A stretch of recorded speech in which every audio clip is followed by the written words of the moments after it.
this session, a very important session for us all. Let me also, before we go too far, again start by recognizing and thanking all veterans for the work and the service that you have done to for our state and also for our nation. So let's give all of our veterans a round.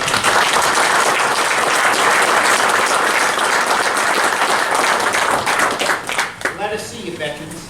Where are you? Thank you for your service. Thank you. Well, today, before a few administrative announcements, please sign in at the back of the room. You know, we're always looking to save resources and save money, so we're not producing all those handout paper evaluation forms. So this year, based on your sign-in, you will receive an electronic evaluation form for this session and others. When you get it, please take the 2 to 3 minutes and respond to it, because as you know, your feedback is very important for the VACo staff in preparing for next year's events. Let me also recognize Katie Boyle, who has continued to work tirelessly on behalf of VACo and behalf of us as our staff representative. Katie, thank you for what you did.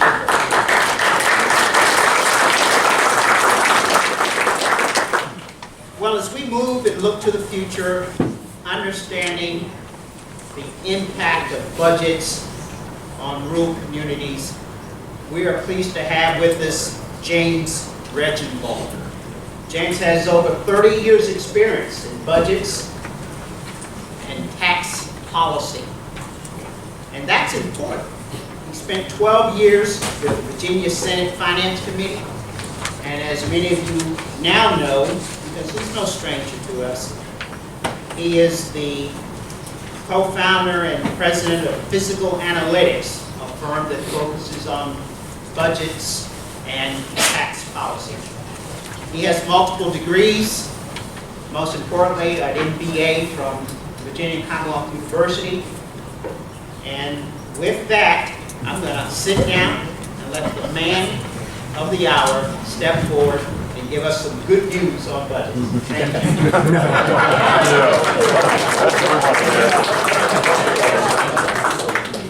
Yeah, I think it is good news. I really do. I've been up here many times. Thanks for inviting me again. I hope you can bear me one more time here. I'm glad to see a lot of friendly faces as well. I think it's, to me, this is an extremely interesting year, probably the most interesting I think that I've had since I've been doing this back since 1982 in the budgets, because I think there's never been really a shift in the General Assembly that I've seen of philosophy potentially. But we must remember, Virginia has a balanced budget, and I know that we're going to live by, we have to live by that. So philosophies may change, priorities may change, tactics may change even, but we still have that balanced budget. So that's what makes it interesting to me, is to see how things shake out. What I'm going to do for you is try to give you what the overall environment is within that realm of policy choices. And so what I always like to do, you know, you're going to look at some of these slides, it's hard to read, there's a lot of words, but really it's an outline for me, and it's an outline for you to take back with you. So you don't have to look at everything. Try to listen, look at what you can. I'm going to do my best to try to tell you what this environment is and what some of these potential issues and policies that might come up this session and in future sessions with, you know, really a new General Assembly that we have. So, first thing I need to do is take you back a year or so. And we've had a good economy in Virginia. The governor described it pretty well, although we've been underperforming the U.S., and part of that's because defense spending hasn't grown as rapidly as it has, you know, in the previous decades, and we rely on that a lot. Plus, we have lots of really low unemployment. It's hard to grow when you have such low unemployment, growing faster than you can. But we have had surpluses in the last 2 years. So in fiscal 18, we built our budget for this current biennium. We ended up 18 with a large surplus over $500 million. That gave last session $1.6 billion more money to spend in this current biennium budget. What was it spent on? It was primarily spent on reserves. The governor mentioned his priority reserves today, and it was. Some of it was the constitutional rainy day fund, but a lot of it was voluntary reserves that was set aside to start getting to, we're about 7% now, so we're getting close to that 8% he's talking about. You know, if we do the current surplus reserves they're talking about. The next biggest tranche, 400 million or so, was Medicaid. They under forecasted Medicaid, and actually they peeled that back. They cut it in half. So you just announced a week ago, so that 400 million they thought was going to have to be spent this buy-in, it's only going to be 200 million. Well, in fact, in other words, they reduced the forecast by 200 million. So that's going to come into play some. So very little of it. And then there was a second item that was huge. We had federal tax reform. And over $1 billion was expected to come in Virginia over the biennium because of federal tax reform. Think the requirement to the federal change in standard deduction, doubling it from 12,000 for married people to 24. You have to do, if what you do at the federal level, your taxes, you have to do at the state level. It forced over 600,000 filers into taking the state standard deduction. And by doing that, that raised Virginia's income taxes because they weren't taking itemized deductions anymore. They were better off than the federal, but Virginia benefited from its revenues. So what did the General Assembly do with that over $1 billion?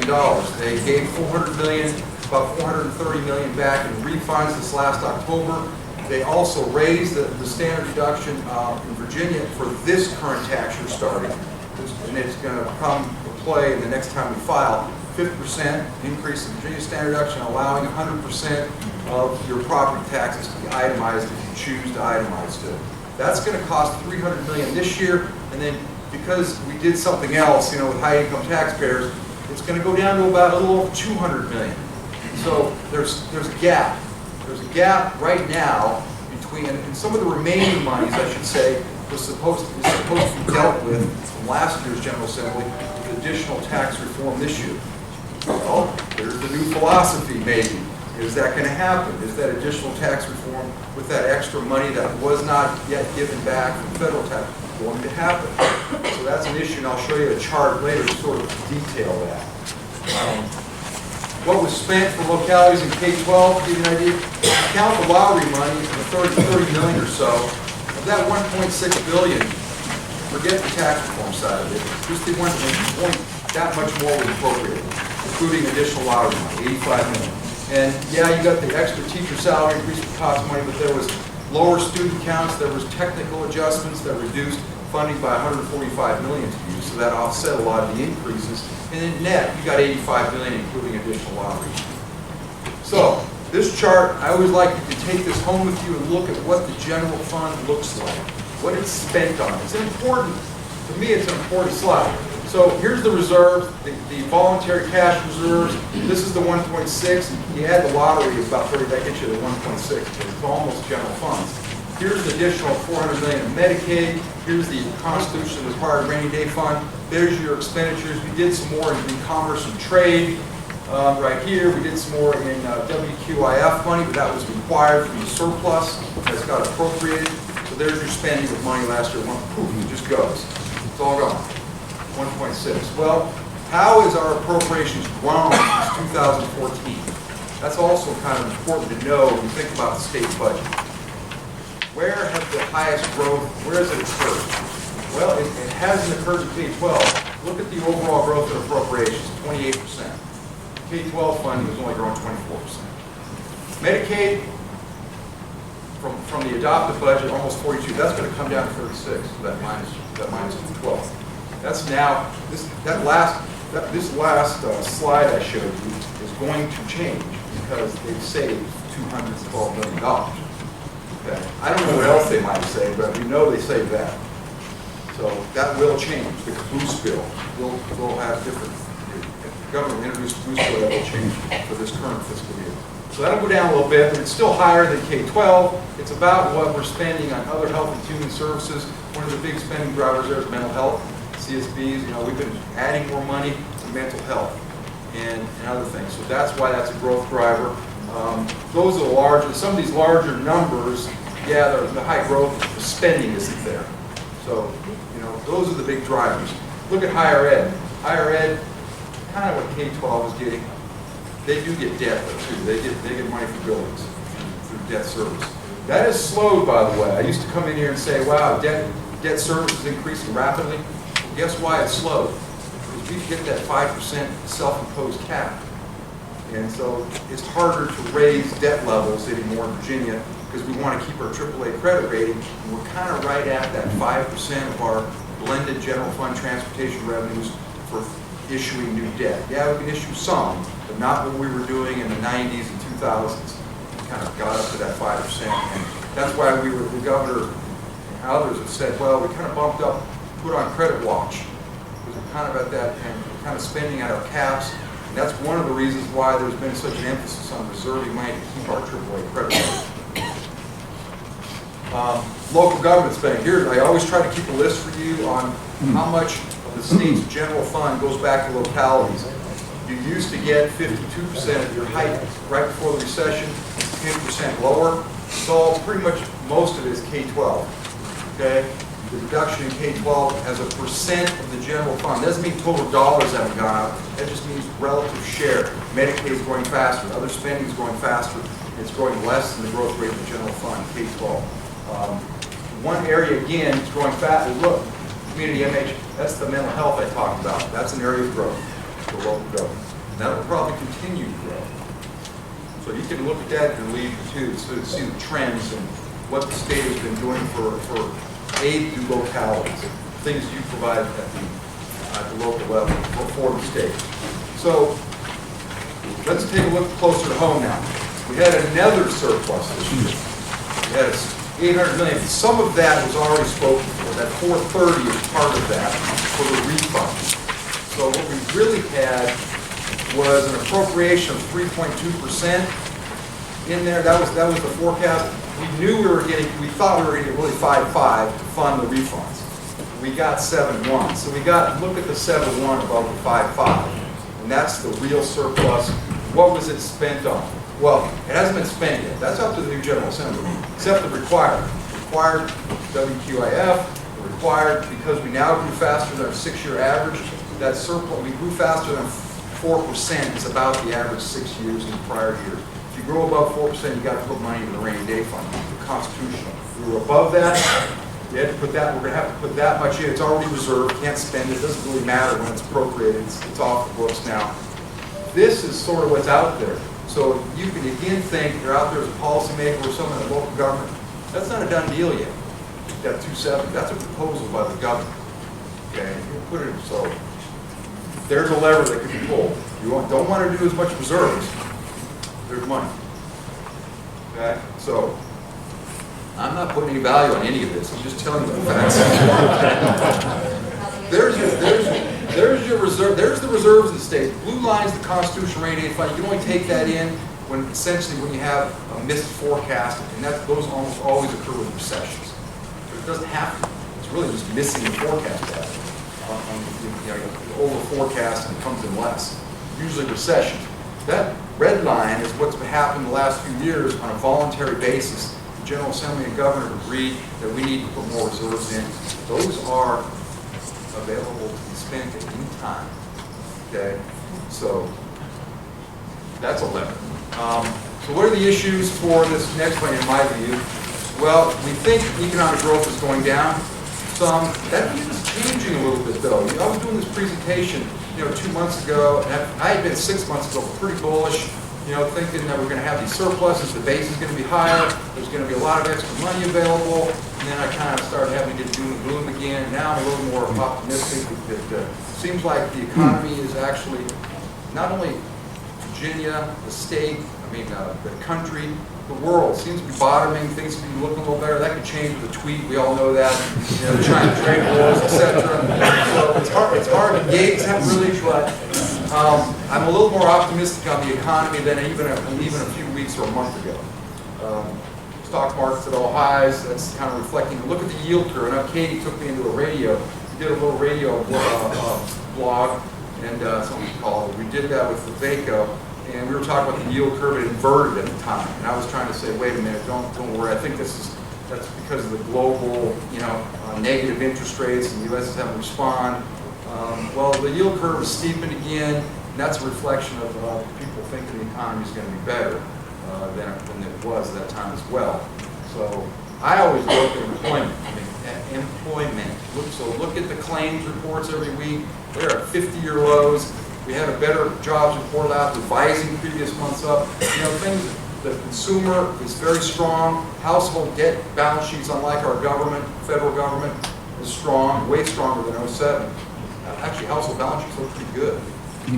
Corporate balance sheets aren't as good, quite as good, because they're all wanting to issue this low debt, low interest rate debt. But households, 70% of our economy looks pretty good still. So maybe a little better growth than we think. Here's the issue I want to talk about some.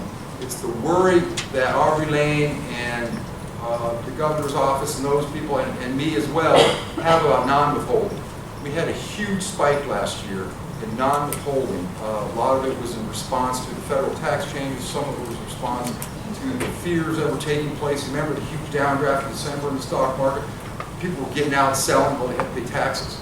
We had a lot of very wealthy people in Virginia pay a lot more taxes in the spring than they used to pay. And it's not withhold money. It's when they file their returns, they say, whoa, we got a lot more tax liability, we got to pay that. And one of the issues now is those kinds of people pay safe harbor. They pay what they paid last year to avoid being scrutinized by the IRS. And so we're going to have a really interesting situation this year. Withholding still looks pretty good. Sales taxes are going to make their forecast. We have got 26,000 more internet sellers sign up to collect taxes for us. And most of them are the real big ones like eBay that hadn't until July 1st. And so almost all of our sales tax growth is from now internet sales collecting our sales tax. And that looks really good. We're going to make our sales tax forecast. But remember, in the general fund, sales tax is only 18% of the general fund. Withholding is 2/3 of the general fund. So really always, and non-withholding was 18% last year, as much as sales taxes. So it's really the income tax that drives Virginia's general fund. And that's why we keep such an eye on income. But I'm going to show you a second chart on non-withholding, why it's scary to people. So some of these are obvious, and I talked about them already. We keep doing the reserves. I'm going to talk a little bit more about the, in the beginning, about whether or not, or how much money could or couldn't be spent from federal tax reform money coming into Virginia, essentially. That's available. We know some of our cost increases as well. We have those on the table, and I can kind of lay out to you, therefore, sort of where I think we are. I know Senate Finance and House Appropriations the next week or two are going to have their retreats. They're going to have more detail than me, but I'm going to give you a sense of where I think they're going to go. We also know VRS. They've recommended that rates drop, and this chart will show you what would have happened if they kept rates the same. The rates actually would have dropped for teachers from this year's 15.68 to 15, saving money, but instead they're going to go to 16.62, which is going to cost the state general fund, both the teachers and state employees and the judges and law enforcement. It's going to cost them $90 million, more than $90 million a year. That's $180 million. And it's going to cost localities about, my calculation, about $80 million per year for teachers. That's going to be your share. That's adopted. But again, and I don't think I have any idea what General Assembly would do on this other than follow the recommendations of the board. They don't have to do that. They don't have to drop that rate down. So again, policy choices have to be made by the General Assembly.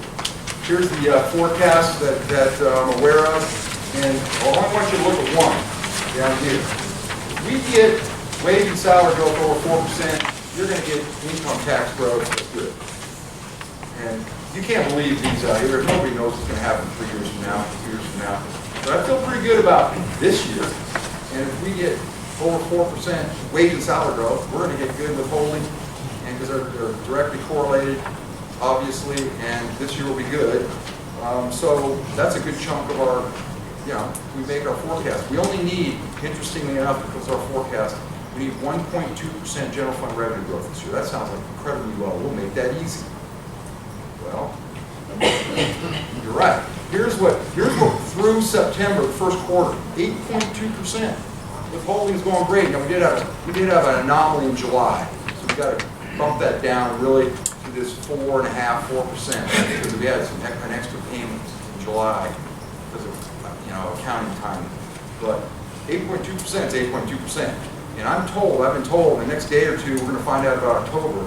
My sources have told me October was good. October was good. And so that's why I'm telling you, it's going to be a really interesting General Assembly, Senator, where you have this really good growth going on all the way through your session. You're looking really good, probably. I'm not guaranteeing that, but I'm saying that's a likelihood. You're going to have really good growth, and everyone's going, man, we got all this money flowing in. Well, here's the issue.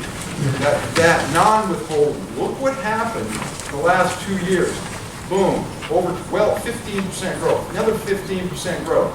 Well, we had that happen back in 2014 to 2015, and it dropped and went up here to here. That's what they're thinking is going to happen. I'm not so sure they're right. So I'm not Mr. Doom and Gloom always. I'm not sure they're right about that. The economy's good, the stock market's good.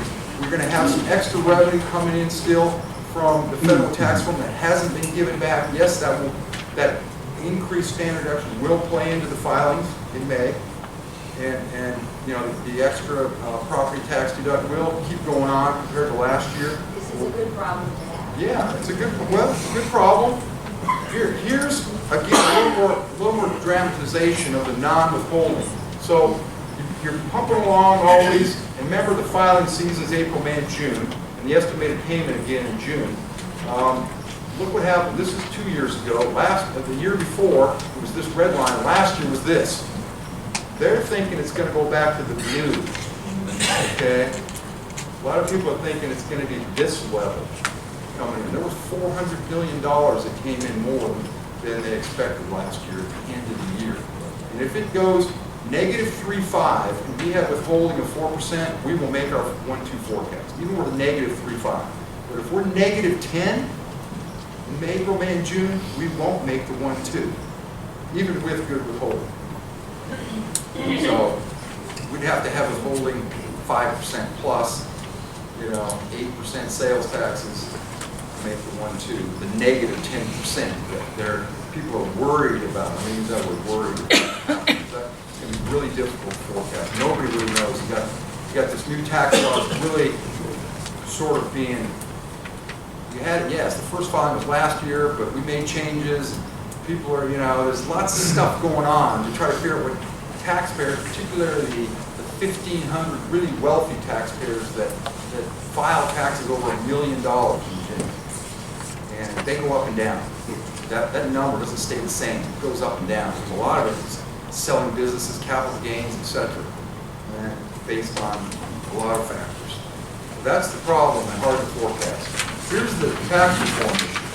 So these are the estimates that came out at the end of the session. This is temporary. Remember that individual. This is supposed to end the federal tax changes that are giving us this new money at the end of 2025. That's temporary.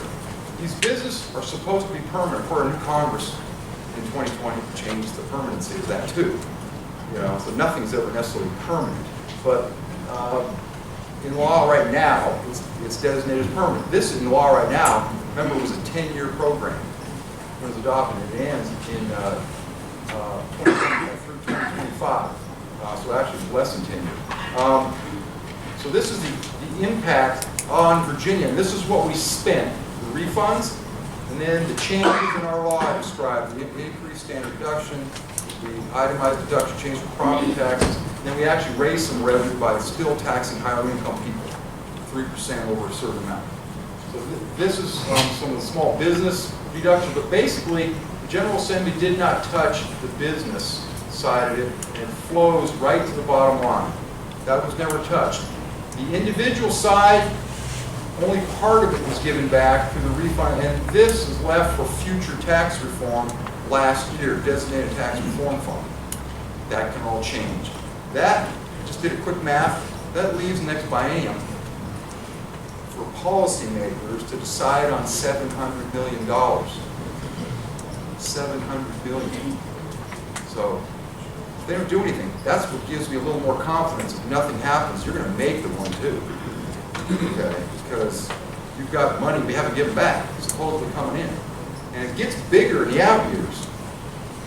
The business starts, because a lot of these provisions that were adopted were delayed. They were delayed provisions. What they were is, if you remember, what the feds did was lower the corporate tax rate from 35 to 21%. They offset some of that by tightening what you could write off, tightening you made tighter restrictions, so it didn't offset all of it. But guess what? Virginia, it flows right to Virginia's corporate tax returns and business tax returns. We didn't change our rates at all. So all we do is get the extra money from the tightening. Okay, so that's what flows to Virginia. And that hasn't been touched at all yet. I guess it's not expected to be. There's future revenues out there to be used or dealt with, or however the policymakers decide to do it. And that's the big issue. So I've talked about a lot of this stuff already. There's one item I do want to mention, and that is in 2020, when you build your base budget, the state, you try to say, okay, I look at my last budget before the next plan, which is 2020, we're in it right now. We're building our base budget for the next 21-22 biennium. Well, in this base budget, we have $657 million in reserves, one-time reserves, budgeted. Those are not ongoing expenditures. Those are not operating funding. That's just plopping money in reserve one time. And you can do it again, but it's not an ongoing expenditure if you choose. And it doesn't even refer to that $207 million reserve. That's last year's adopted budget. It doesn't even count the $270 that I described from the surplus at the end of 19. So we get to take that out, and that makes things a little easier in the state budget. That makes their structural balance easier going forward. So I'm laying out to you a couple scenarios, okay? And you can decide after this conversation who you think is most likely, because of the forecasting problem. Remember, this is going to boil down to revenues, what the state can do, as well as spending priorities, obviously. But revenues are really important about what the state can provide, if they can do teacher salary increases, if they can fund health, or you name it, higher ed tuition freezes, and I'll give you some of those choices in a second that are at least out there. So this is if they forecast a reduction. They think we're going to get this 10%. Non-withholding decline. We don't make our forecast for 20, which I think is highly unlikely personally. And we only get 2%. We're going to slow down our economy for 21, and we kind of resume back at this normal 3.5% for 22. That gives you $45.6 billion in general funds over the biennium. But look what I did to the base. I started with 20s. I took out the one-time 657. Then I took out the 212 and Medicaid reforecast. That's out of there too. And then you multiply by 2 for the biennium. And that's what the spending requirement is at the base. Now, there's going to be more detail about other smaller things here and there that go in and out of that base budget. I don't want to complicate this too much, but they're smaller. So that's kind of a good idea of what the base budget I think is going to be. That's what the revenues would be under that low growth scenario. That's what leaves you in spending. Here's the known commitments. We know that 21 and 22, the forecast is $675 million more Medicaid spending needed. They announced that a week or so ago.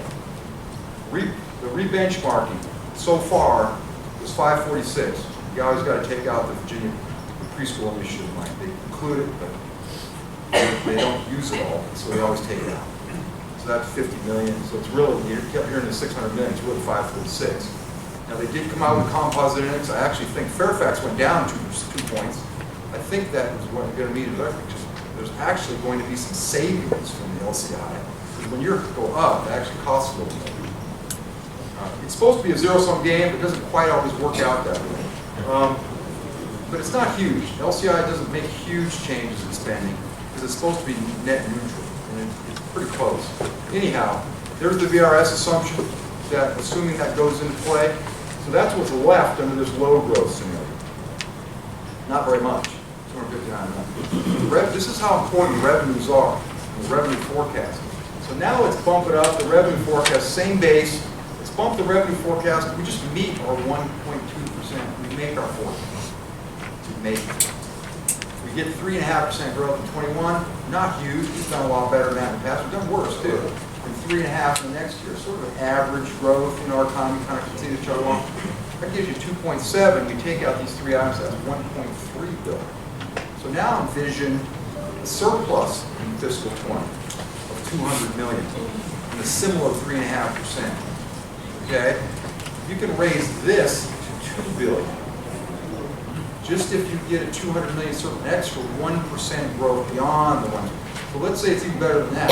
I mean, this changes dramatically, you know, the revenue side of it. That's why it's so hard. That's why we really have an annual budget. Because nobody can forecast 2 years out. Nobody can forecast 1 year. Not even that great 1 year out. And so you got to adjust it. You got to adjust it. You got to adjust that budget. And a lot of it has to do with revenues. Not the priorities kind of come along with the revenues. We can do more. Of course, I haven't even talked about policy like the tax changes, and so yeah, they always have that. They have that ability too. But in essence, we've had a tax increase because of the federal changes. So we've had a tax increase. It's going to be more. We have had one. It's sort of under the radar, but it's there, and that gives you a little idea of why I'm kind of optimistic, really. I kind of think the second scenario is more likely than the first scenario. That doesn't mean I think the first scenario, that second scenario will be forecasted in the governor's budget. I have no idea. They've been talking pretty conservative, the governor's team. Pretty conservative, like we're going to tamp down everyone's expectations, you know, and we think it's all because of that non-voting. It's all because of that. It's also because, you know, a month or two ago, people were thinking the economy wasn't going to be that great. You know? Okay. Kind of told you what I think. A little more optimistic than that. Medicaid, we saved that $212 million because they found out they could shift a number of people to the expansion roles and fund them the 90-10 match. We only fund 10% through the hospital provider tax of the expansion population. We shifted some people, particularly a disabled, as an example, that were already in our Medicaid pool and shifted to the expansion pool and paid a lower match rate. And it was more than they expected. That's one of the reasons I was told. I'm sure you'll find out more, Senator, about that, about saving that $212. That's why it's negative in that year. But we thought we were going to save money. I talked to you a couple years ago about managed care. We've shifted a Medicaid population to not fee-for-service, but managed care. It's almost like 70% going to grow even more than that to managed care. That was supposed to really lower the cost curve, but unfortunately, what we're hearing is it's not.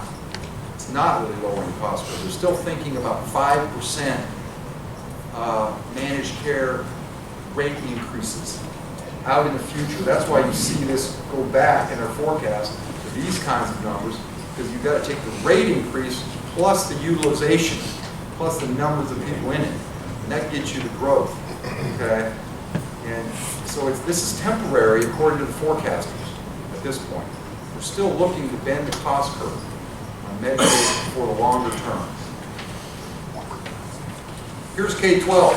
So it was interesting today. I don't know if you guys really noticed, did the governor make one mention of the Board of Education Standards of Quality recommendations? I was listening for it closely. Never heard that. Never heard that. And if you adopted those recommendations of the board for $850 million per year, that would make this red line. This red line is per pupil spending by the state, including lottery, general fund, on a real basis. It takes out inflation. The high point was 2009. We've passed the 2009 in nominal dollars. When you take the CPI, which in many cases is less than 2%, it's not huge inflation, but it still has this effect. We're $400 almost per pupil less than 09 still. And if you did that 850 in some way, shape, or form, that would get you back to 09 in real terms. That's about what it takes. A little bit more, it's about $700 million, but it's pretty much what it would take beyond rebenchmarking. Rebenchmarking only funds inflation. It funds your prior activities. So when you hear all the crowing about rebenchmarking, it's what you've already done, and it's only financing the inflation that's already happened. And that's why we've had rebenchmarking every year. The they've added a little bit of dollars. The state has started to grow its funding. That's why it's starting to catch up. It's slow. A little bit more than re-benchmark. If you was just re-benchmarking, that would stay flat. That would be a flat red line. That's kind of what it is. Here's the reality of the K-12 funding, simply put. You guys have grown more than 25% since the recession. State aid has grown 10%. Federal money is 7% of total funding. So even though it's large, it's small. And they did increase and they kind of kept it higher. So the totals here, but here's the bulk of the growth by you guys. You're funding K-12 growth. And here's who funds K-12 in Virginia. And if you when you hear about, I was enjoying people saying, "What are you doing? Lottery, it's not 650 million." K-12 is a $17 billion enterprise. 17 billion, 650 million is a small share of that 17 billion. Okay, so you guys are the bulk, and that's why VRS rates, you're going to fund more than the state when they raise the rate, because you're going to fund the 45% of the standards of quality. So it sounds less, but you're going to fund 100% of all those employees who are not covered under standards. Standards of quality only cover 2/3 of the positions you employ. So 1/3 is 100%. That's why it's going to cost you more. So here's the board, 850 million. You heard 950. People forgot to subtract this 100 million, because when you do the 100 million, this goes down by 100 million. So it's really 850. It's not 950. That's their recommendation. And here's my guess. My guess is, it's just a guess, a total guess. The governor is going to fund, he's going to prioritize teacher salary increases. There's a lot of justification for that. We rank 35th in the country in teacher pay. If you take out Planning District 8 in Northern Virginia, we rank in the bottom 5 in teacher pay. We talked about how Accomack compares to the Maryland neighbors. They're part of that bottom 5. So there is a lot of need to raise teacher salaries. And it puts this more on the back burner, though, as well, at 850. And I'll show you why in a second, some of the other demands on the budget. But I actually think he's going to do some of that in the budget. So even though he didn't talk about it, my guess is he will do some of it. He'll do some of the positions, I think, standards. And so it won't be 850. It'll be way less than that, but he'll start maybe chip away at that. You didn't mention, I was hoping you'd mention that today. So, we talked about pre-K, we talked about community colleges, workforce development, so you kind of get a sense, broadband again, if you want to have. We just didn't talk about the things that your major funding item, K-12. This is construction. That was a big issue last year. This is just 1 year of construction in Virginia that you had to handle. This was fiscal 19, it was $1 billion. Most of it, the biggest chunk was additions and renovations. And there's still no state aid for that. One of the reasons, the gentleman from Waynesboro, who we have a little talk always, and I think he's on VML, but he thinks that the state should quit using their credit card, their debt for higher ed, because they got a lot of money. Well, not so simple. Half the debt service, half the debt, Virginia is for higher ed. You see 25% from transportation, prisons, jails, parks, half of it's higher ed. I think that Chev came out yesterday, they have 123 projects online they want to do higher ed, so there's still a demand for higher ed buildings, etc. Last year, they don't put out a new forecast for how much debt capacity is available until the governor introduces his budget in December. So that's 671 in capacity each year over a 10-year average. Was last year, I think that would go up because of that surplus. We have more revenue. That will probably go up. But it sounds like a lot, but it's really not, because they really don't want to use it all, because again, we're kind of bumping at that 5% use of our general fund to pay for debt already. So they don't want to use every cent of their debt capacity, which will get you to that 5%, I guess, exactly. But again, they're going to be careful about it. Now I want to tell you a little bit about, on the general fund side, some of the needs that you can peruse the Department of Planning and Budget's website. The agencies had to submit their requests, so you can start looking at that. Of course, I constantly have my ear to the ground going to different things. Here's a list of just the Health and Human Service budget requests, let's call them. A lot of them are very high priority though. As the Senator will tell you, she knows quite well, Senator Favola, a lot of these. There's STEP VA. You know, we're prioritizing that, and the request is $135 million.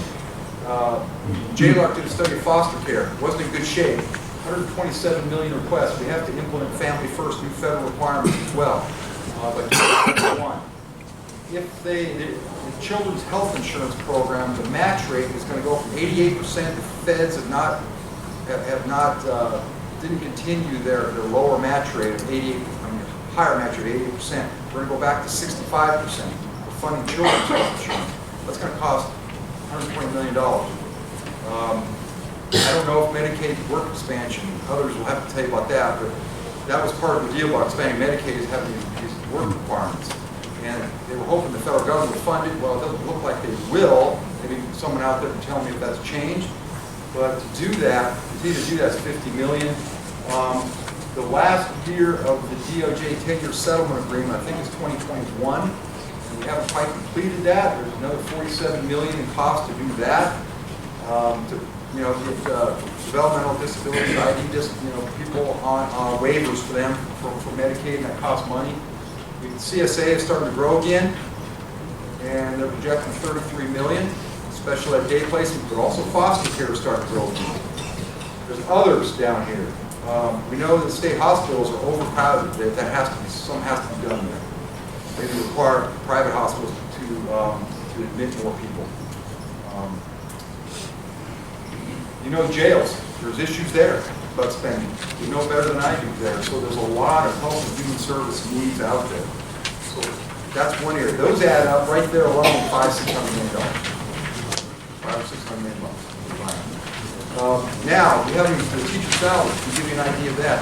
If you gave a 1% raise on July 1st of 2021, and a 1% raise at state July 1st, 2022, at the very beginning, that would be $40 million for 2021. Then you'd have to add another $40 million to fund the second year. Then the second 1% would be another $40. That's $120 million for two 1% raises. My guess is he's going to propose more than that. More than that. So you can kind of do the math. If you do 3%, you're talking $360 million. Okay, so it starts to get to be real money. State employees. Let me give you a little stat on state teacher raises. So since the recession, there's been 5 state-funded, I know you've done more than that, but there's been 5 state-funded teacher raises, the biggest being this current year of 5%. Those 5 have totaled 12.5%. CPI over that same time period is 17%. Okay. Inflation was 17, the 5 state raises were 12.5. So there's a catch-up going on, and Governor Northern recognizes that. So that's a priority. So again, that goes back to what's the priority of that, or funding the Board of Education, and how much money do you have, what are the revenues? What's the tax policy? What's your, you get the idea. What's your reserve policy? There's a lot of reserves out there. So there's levers, but there's consequences for all the levers. Here's some of the other ones in here. State employees. Those are expensive too. They've gotten raises along the lines of the teachers have gotten, less than inflation. So it becomes a competitive problem there too, getting good state employees. And a lot of state employees aren't what you think. They're nurses, they're people like that. It's a very competitive environment. Yep. So you can look down the rest. Higher ed. Interesting here. Just yesterday, I think, or Friday, I reported they had the SHEV came out and said there's $200 million in higher ed needs. And 113 projects, costing lots of money, buildings.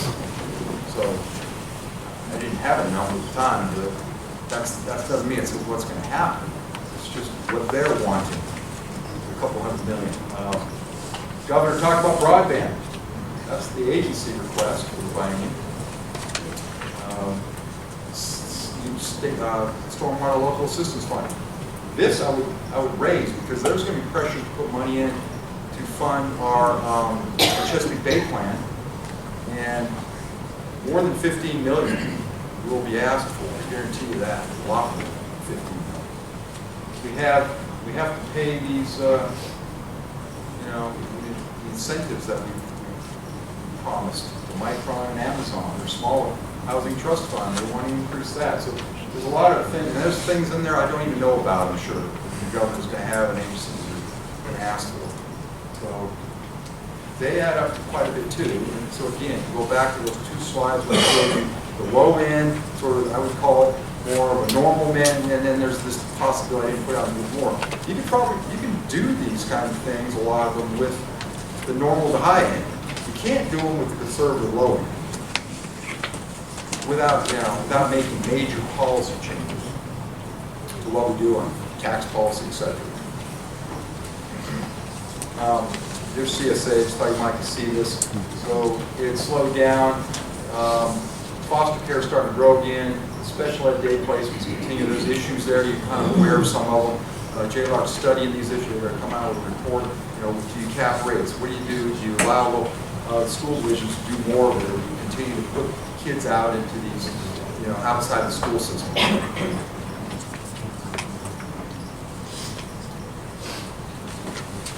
Here's another, just an idea to give you a lever that the state has used. This is HB 598 to police departments. There's, I believe, 9 counties that have police departments. Fairfax is actually the largest recipient of 5998. Was back in 2000, it was 170 million or so. It's now 191 million. There was almost no growth the entire decade of the 2000s. It was, by statute, it's supposed to grow at the rate of the growth in the general fund. By statute, it's overridden by the budget all the time. Interesting, in the 1990s, it was frozen completely at 65 million. It didn't grow at all. And then Governor Gilmore brought it back to where it would have been in 2000 if it had grown at the rate of the general fund. He put 100 million in 1 year. Brought it to one, got 165. So it has happened. It's been brought back. You don't get the lost money. But here's the red line is the growth in the state general fund and what it would have been. So that's a lever that can be pulled by policy. But don't fund with statute, just kind of level fund it. And that's actually what's happened in the main. Last couple of years it's grown. The governor gets to decide whether to do it again, whether it's a priority of his. General Assembly gets to decide what's a priority there. Actually, they have even more say. Let's talk a little bit about transportation. People think the gas tax is the largest source of revenue. It's not. The retail sales tax is.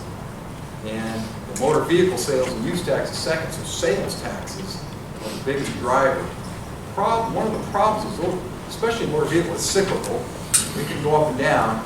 And motor fuels is becoming very dependent on efficiency, and there's predictions out there by reputable sources on participating in an administration study of transportation revenues.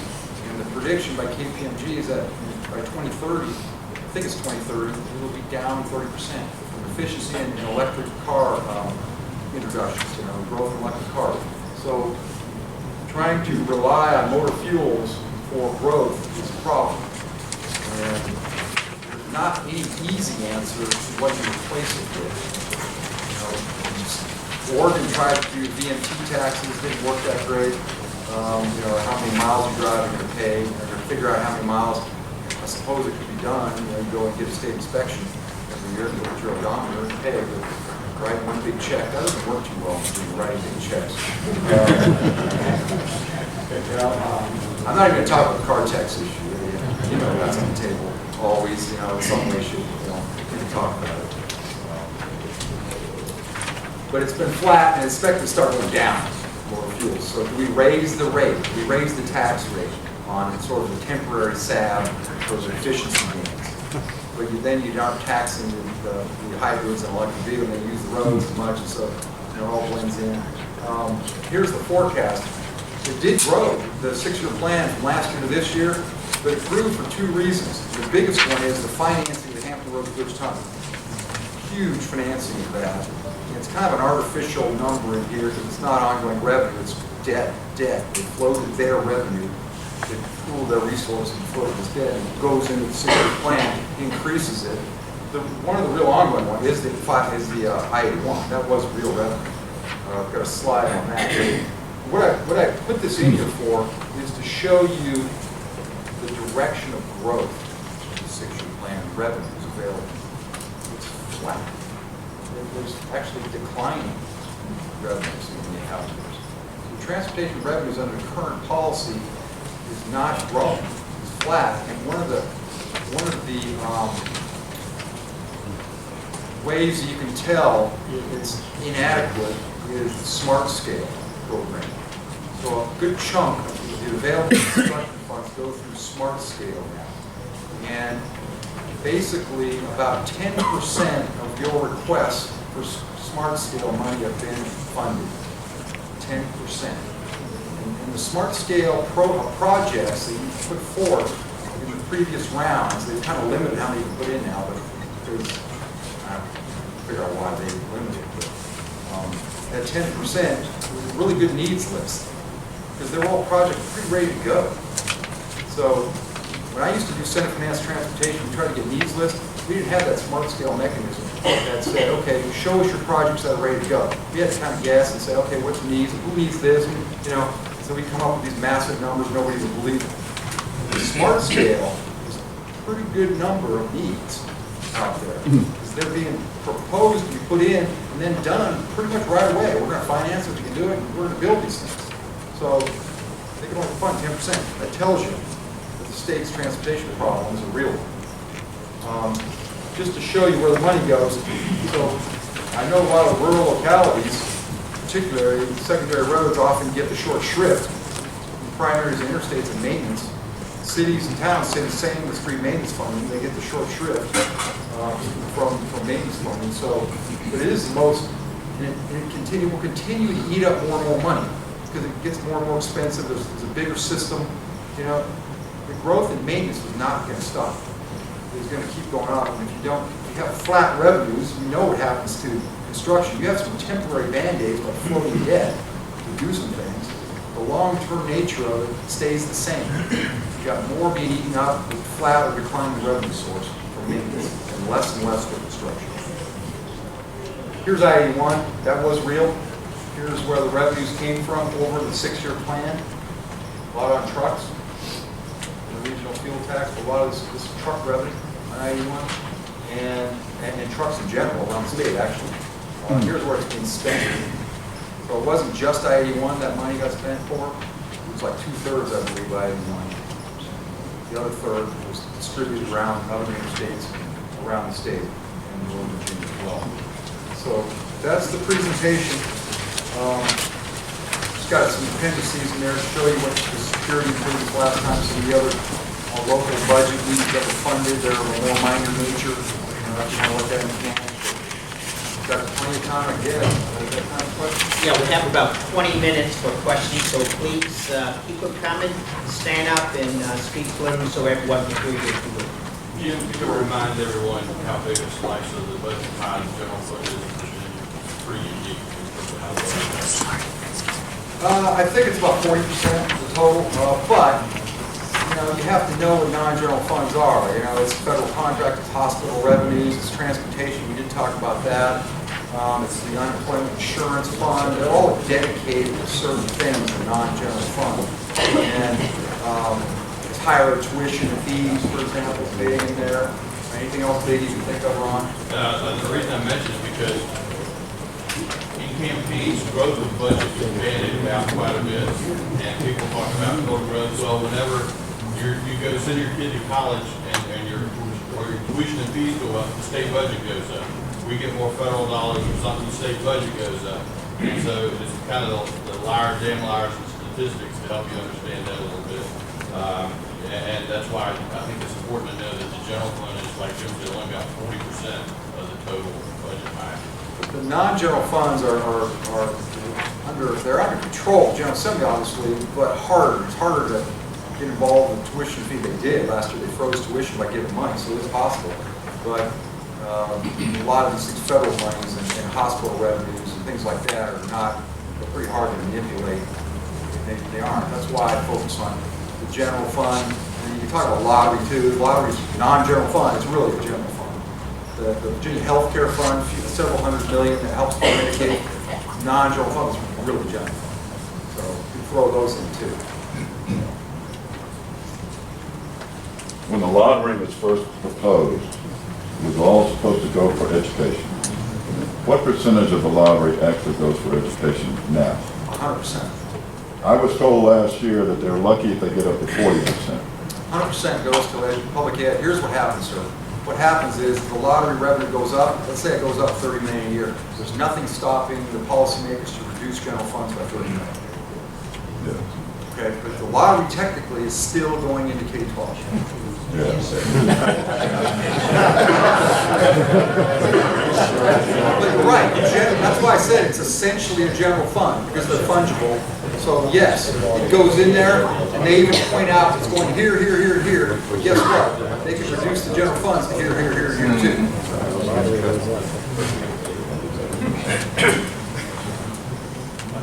Yes, sir. So, two questions. One, the governor talked about putting money into the reserves. That didn't seem to be addressed by your comment. He was talking about to bring it up to about 1.5 billion. Well, actually more than that. If you put that 270 in, that from the fiscal 19 surplus, that will get you to 1.6, over 1.645. Okay. That'll get you to. Second question, different topic. You made a comment about education. There's a small county in Northern Virginia called Loudon. I don't know if you're familiar with that. Very nice county, by the way. I like it. Very nice. One of the wealthiest, if not the wealthiest in the country. So you're making the comment about trying to raise the salary increases. Is that across the state for those counties that are less prosperous, less economically sound?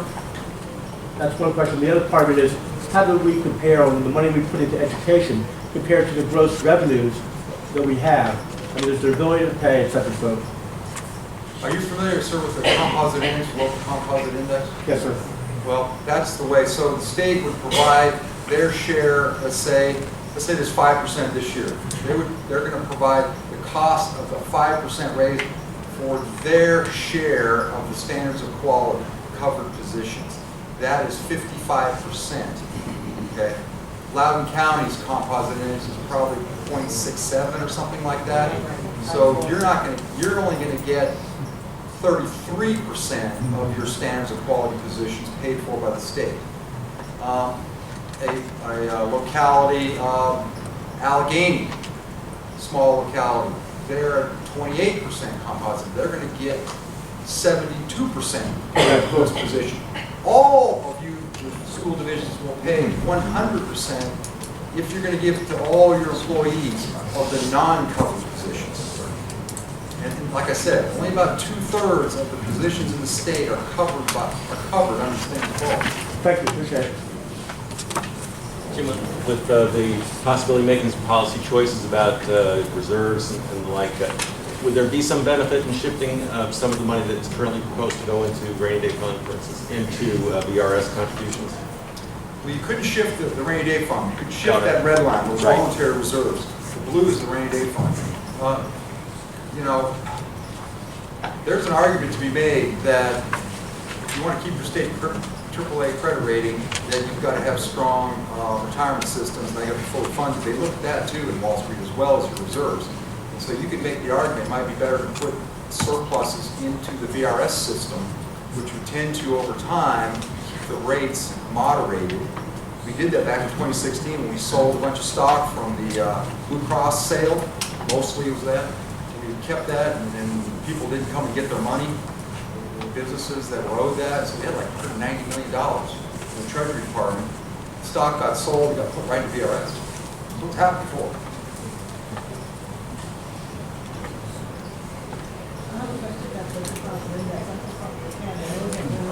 I'm sorry, man. I'm from Parker County, and we've had winners and losers. And that's what they're about the winners.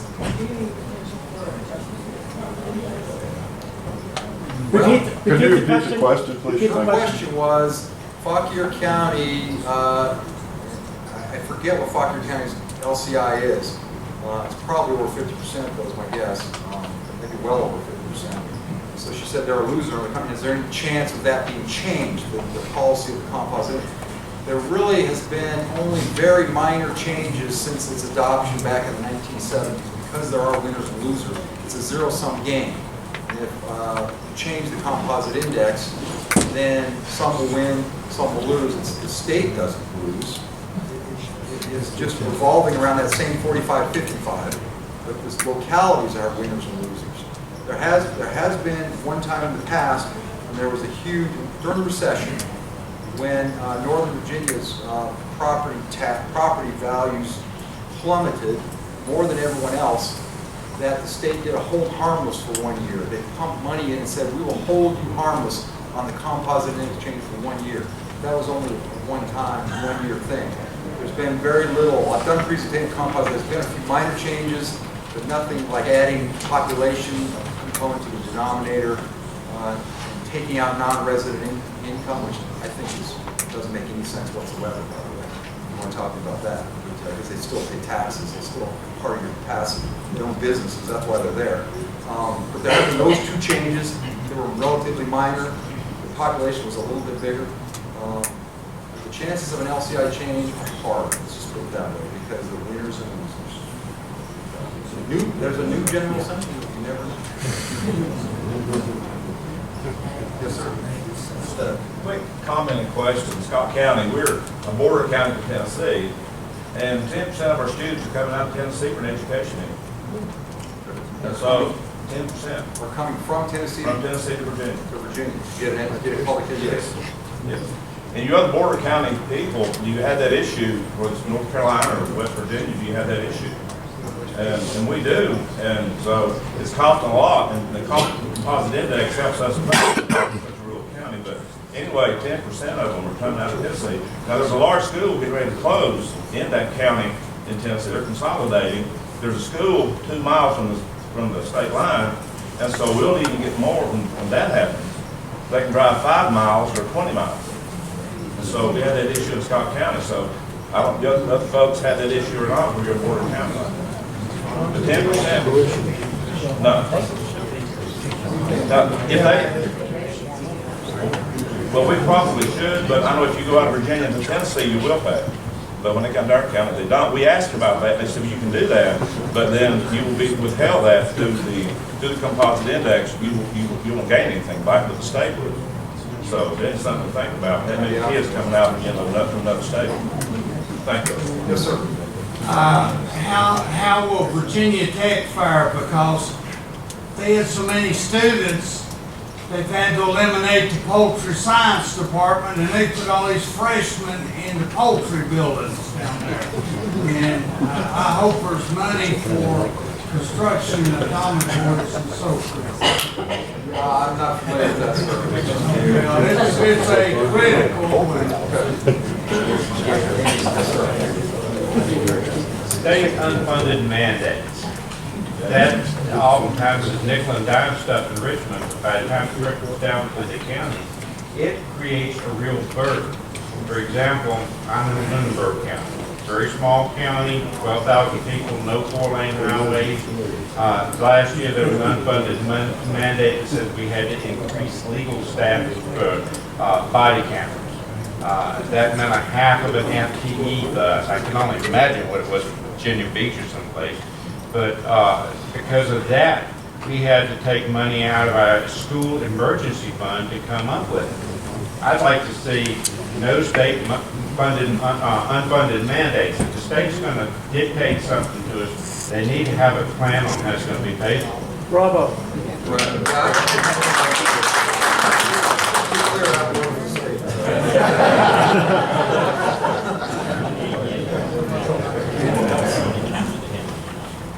I'd like to just say one more thing about the composite index. I checked every one of the 135 school districts 3 years ago.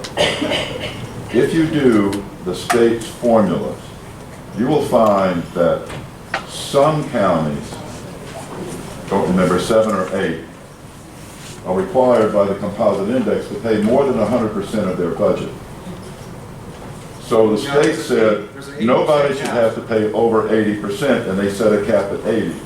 It's a totally unfair formula. They don't look at need. They don't look at the school lunch programs. They don't look at any of that.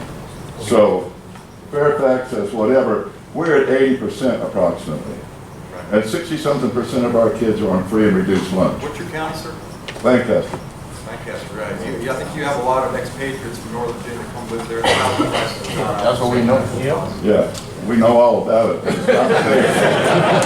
No, it's not fair, and they won't change it. Right. Well, I have no control over that either, so I really don't. There's been attempts to try to change the composite index in the past, and that issue of what I call a fancy term for it called municipal overburden, that is not included in the composite index. You're right. So it's a very crude formula, and it doesn't look at the real local needs of localities. There's many arguments that can be made, lots of different localities about composite not being included in the measure. They are made. Yes, sir. One of the things that comes up with that LCI is land taxation. And, I go back and forth with them because counties with land use taxation is somewhat our compromise. But at the same time, you have donor counties, contributing counties like Fairfax and Loudon, and you have receiving counties like my county, Groton. We have a large portion of our county in land use taxation. And so it's a double-edged sword. And so I have to weigh, in the long term, what's the best benefit. Probably the LCI, even at its worst now, is probably still better than trying to flip it around at 9 ounces. Thanks, thank you. Appreciate it.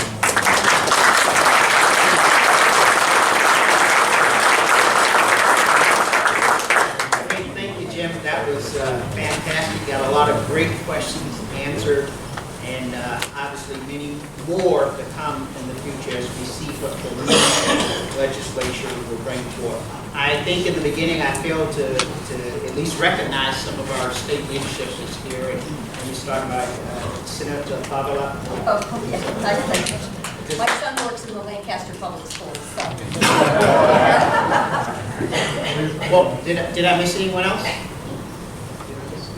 Okay, well, that being said, please, now, this is only the beginning. All the hard work is ahead. And the first step is to remind all of our state legislators that the rural communities are suffering. We've heard about all this surplus. We've heard about the good news of reserves.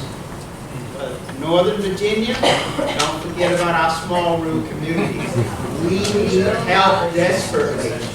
So thank you.